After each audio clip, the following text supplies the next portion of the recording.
Baik, terima kasih Anda masih bersama kami di Berita Satu Spesial HUT ke-13 Berita1.com. Pemirsa, tadi kita sudah membahas banyak hal terkait komunikasi Pemprov Jawa Tengah.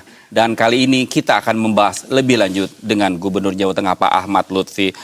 Pak Gub, tadi kita udah bahas terkait dengan pengalaman Pak Gub dalam komunikasi publik, ya baik dengan media, baik dengan masyarakat, serangan hoax dan sebagainya. Nah sekarang saya ingin tanya, Pak Gub ini kan semenjak menjabat banyak sekali program-program prioritas yang sudah dijalankan dan akan dijalankan. Nah bagaimana Pak Gub menjalankan itu dalam hal komunikasi publik Pak, agar kemudian apa yang ingin Pak Gub jalankan sesuai dengan apa yang diterima masyarakat?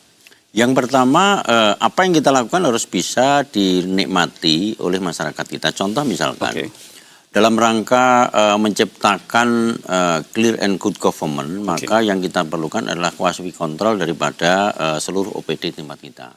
Maka yang kita lakukan, kita harus kerjasama dengan APH di wilayah kita, upaya pencegahan dan lain sebagainya. Ini penting, sehingga briefing ini kita lakukan dari sampai kabupaten, sampai di tingkat desa, sampai kepala desa. Itu satu. Kemudian yang kedua, yang tidak kalah pentingnya bahwa Provinsi Jawa Tengah sekarang ini menjadi provinsi yang menarik bagi investasi.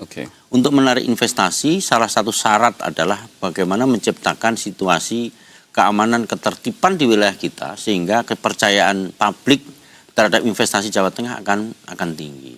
Maka yang kita lakukan adalah kita harus melakukan pembinaan di wilayah kita, kemudian di kabupaten kota untuk tidak terjadi adanya rusuh massa dan lain sebagainya.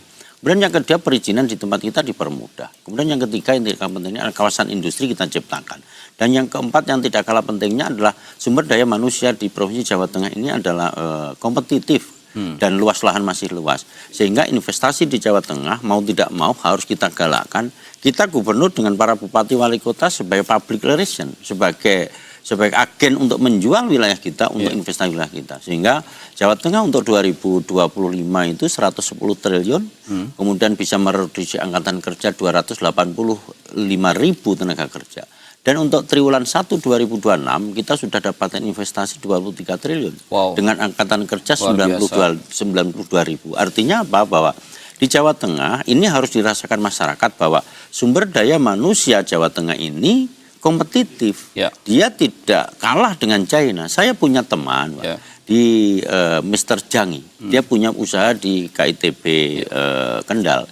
Dia menyampaikan, Pak, saya selama 6 bulan di sini untuk mendidik masyarakat Kendal, rupanya tidak kalah dengan di China. Artinya kita sudah siap untuk take over terkait dengan teknologi, sumber daya manusia yang kita lakukan. Dan ini terbukti bahwa di tempat kita ada 1.500 angkatan tenaga kerja kita terpakai semuanya, baik itu di Hong Kong, kemudian nurse atau apa jenis itu perawat itu dari Kendal itu sangat diharapkan sekali untuk di Jerman dan lain sebagainya, termasuk Korea dan lain sebagainya. Jepang juga kita lakukan. Jadi tidak hanya angkatan kerja ini di wilayah Provinsi Jawa Tengah, tapi juga ekspansi ke luar negeri karena itu dinikmati. Maka yang kita lakukan apa? 1.500 balai latihan kerja di tempat kita harus efektif, baik itu milik tenaga kerja, milik Kementerian Tenaga Kerja, milik provinsi, milik kabupaten kota. BLK kita ciptakan untuk mencari kesempatan kerja. Nggak ada lagi BLK kita yang tidak mempunyai kesempatan kerja. Sekolah vokasi kita, sekolah vokasi kita 98% sudah bisa kerja.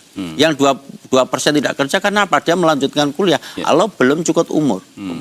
Kemudian politeknik yang di tingkat universitas dia juga siap kerja. Artinya apa? Kesempatan ini kita gunakan agar bahwa peluang kerja di Jawa Tengah itu ada, cuman sumber daya manusianya yang harus kita siapkan dan kita mampu. Akhirnya hari ini pertumbuhan ekonomi Jawa Tengah sudah 589 di atas nasional, dan ini berkat daripada kolaborasi kita dengan seluruh kabupaten kota.